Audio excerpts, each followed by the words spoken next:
वालेकुम नाजरीन, कानूनी गुफ्तगू के साथ नसरुल्लाह एडवोकेट आपकी खिदमत में हाज़िर है। नाजरीन, इनहेरिटेड प्रॉपर्टी की डिस्ट्रीब्यूशन कैसे होती है, वरासतें कैसे होती हैं। वरासतें जो होती हैं उसमें जायदाद की दो अक़साम हैं, एक मनकूला होती है, एक गैर मनकूला, जिसको इंग्लिश में मूवेबल और इमूवेबल प्रॉपर्टी कहते हैं। अब इनकी तकसीम जो लीगल हेयर्स हैं, जो बंदा फौत हो गया है उसके औलाद में, उसके बच्चों में होनी है। अब उसकी तकसीम का तरीक़ाकार क्या है? पहली बात तो ये है कि अगर वो बंदा किसी किस्म की कोई विल लिख के वो रजिस्टर्ड करा के सब रजिस्ट्रार के साथ पास रखवा गया है, उसकी वफ़ात के बाद अगर वो विल सामने आती है तो एज़ पर दैट विल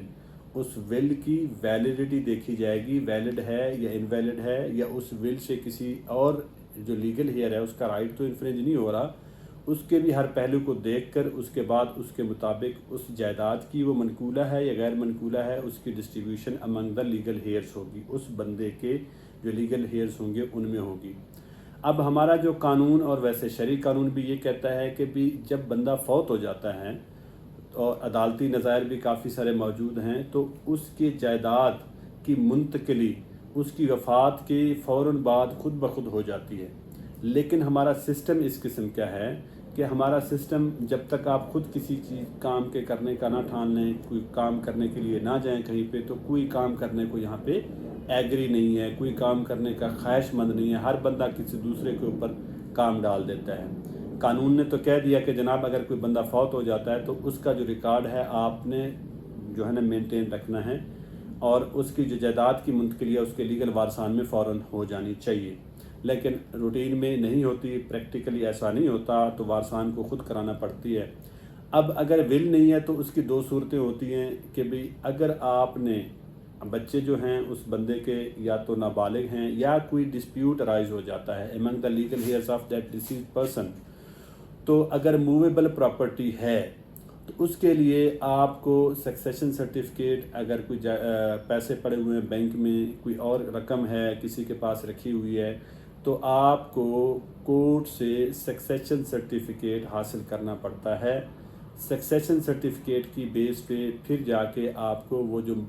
अपना मूवेबल जो पैसे हैं या कोई भी ऐसी चीज़ है, कोई सोना भी रखा होता है, कुछ भी रखा होता है, तो एज़ पर लीगल शेयर्स तो वो आपको मिल सकते हैं। अदरवाइज़ इसका कोई दूसरा तरीका नहीं है। और अगर डिस्प्यूट राइज हो जाता है इमूवेबल प्रॉपर्टी की हद पे, या तो अगर एग्री हो जाएं तो मुतलका महकमे के पास चले जाएं और एज़ पर शेयर्स इस्लामिक कवानीन के मुताबिक, क्योंकि इस्लामी कवानीन वाज़े हैं कि शरीयत के मुताबिक जो डिस्ट्रीब्यूशन होनी है किसी भी फौत शुदा बंदे की, उसके लीगल वारसान में कैसे कैसे होनी है, वो इस्लामी कवानीन वाज़े हैं, उसके मुताबिक हो जाती है। अगर कोई डिस्प्यूट अराइज हो जाता है, कोई बंदा नाबालिग है या उस प्रॉपर्टी के हवाले से किसी में कोई तज़ाद आ जाता है, तो आपने अदालत में सूट फॉर डिक्लेरेशन या suit for partition of inherited property आप कर सकते हैं। तो उसके हवाले से आपको एक वकील साहब की ज़रूरत पड़ेगी सक्सेशन में भी, और इस केस के हवाले से भी आप वहाँ से सक्सेशन अपना डिग्री लेके मुतलका महकमे के पास चले जाएंगे कि भी ये हम डिक्लेयर कर दें हमें कि हम इस बंदे के लीगल वारिस हैं और ये जो प्रॉपर्टी है ये इस बंदे की और हमारे में तकसीम होनी है एज़ पर शेयर्स ऑफ शरिया, शरी लॉ जो है उसके हिसाब से हमारे दरमियान तकसीम होनी है। तो आप उनके पास जाएंगे। अगर सक्सेशन सर्टिफिकेट लिया है तो ज़ाहिर है जहाँ पे जो रकम पड़ी हुई है, कोई बैंक है, कोई और इदारा है, वहाँ लेके जाएंगे, वो आपको दे देंगे। अगर आपका कोई डिस्प्यूटेड प्रॉपर्टी है, इमूवेबल प्रॉपर्टी के बारे में है, गैर मनकूला जायदाद ज़मीन हो सकती है, उनके बारे में है, तो आप फिर मुतलका महकमे के पास वो डिग्री लेके जाएंगे। मुतलका महकमा उसको वेरिफिकेशन करने के बाद जो लीगल वारसान होंगे बाहिस्सा बराबर उनके दरमियान तकसीम कर देगा।